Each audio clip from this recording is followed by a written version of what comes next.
안녕하세요. 할렐루야 성가대 양은주 집사입니다. 한 달 전 54세 나이로 하늘나라로 돌아간 친정언니 이야기를 드리려 합니다. 저희 고향은 제주도이고 귤농사를 지으며 할머니와 어머니는 해녀로 물질을 했습니다.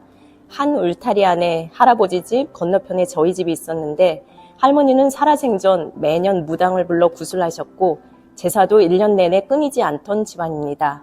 아버지는 9남매의 장남이셨는데 가지 많은 나무 바람 잘 날 없다고 늘 시끄러웠고 특히 큰 아들네인 저희 가정엔 사건 사고가 많았습니다. 언니는 저보다 3살 위였고 남동생이 한 명 있습니다. 어렸을 적 언니는 공부를 꽤나 잘했고 강단이 있어 반장 회장도 도맡아 했으며 글재주와 손재주도 좋아 온 집안의 기대주였습니다. 인생 풍파가 심했던 어머니께는 그런 언니가 삶이 큰 위안이요 희망이었습니다. 제게도 언니는 살뜰한 친구였고 골치 아픈 숙제를 몽땅 해결해주는 나이 작은 영웅이었습니다. 그런 언니가 대학 진학부터 안 풀리더니 급기야 일본 유학 기간에는 어머니 표현을 들자면 귀신이 들렸습니다.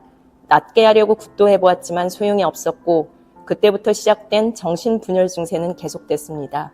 환청이 고통 속에서 끊임없이 중얼거리던 모습, 피해망상으로 욕실에선 늘 불을 못 켜는 등 조현증이 심했다 좀 나아졌다 반복했습니다. 그 계기로 언니는 우리 집에서 처음으로 교회에 나가기 시작했습니다. 30에 학업을 포기하고 귀국해서는 여러 경로를 거쳐 결국 친정에서 부모님과 같이 지내며 시골 교회에 다녔습니다. 언니는 예배에 관해선 누구보다 철저했습니다. 공예배 사수는 물론 집에서도 끊임없이 성경을 읽었고 성가대 찬양을 연습하고 늘 독서를 하며 무언가 만들기를 하며 혼자만의 시간들을 보냈습니다. 쥐꼬리만한 월급의 반 이상은 헌금하고 여러 단체에 후원을 하고 있었고요. 언니는 집에 방문하는 누구에게나 거침없이 예수를 전했습니다. 친척이건 이웃이건 그 누구건. 그러다 종교가 다른 이들이랑 논쟁을 벌이고 싸움이 불거지기 일쑤였습니다. 온 동네가 알아주는 지독한 예수쟁이가 되었고 저는 그런 모습을 보며 융통성 없고 바리새인 같다고 속으로 비판하곤 했습니다. 불신자였던 저희 남편은 그 당시 처형이 무서웠다고 회상합니다. 25년을 그런 광신자의 삶을 살던 언니가 작년에 많이 아팠습니다. 기도하면 낫습니다라는 자기만의 믿음으로 평생 병원 다닌 적이 없던 언니가 체중이 심하게 빠지고 복통이 심해 결국 병원에 가게 됩니다. 난소암 말기였고 가장 난치성 타입으로 치료가 어렵다는 암이었습니다.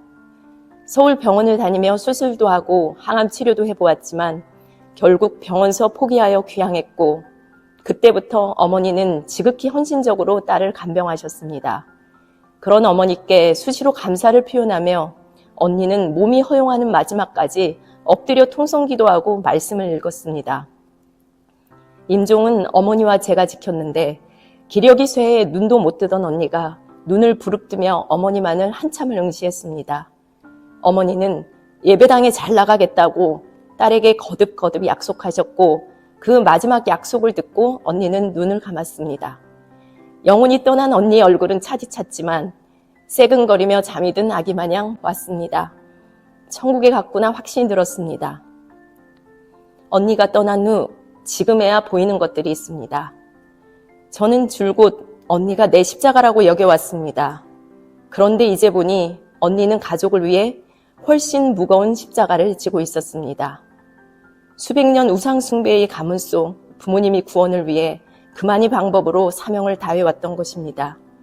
광신자 같았던 언니로 인해 결국 아버지도 매주 교회에 나가고 계시고 완강히 거부하시던 어머니도 예배를 드리기 시작했습니다.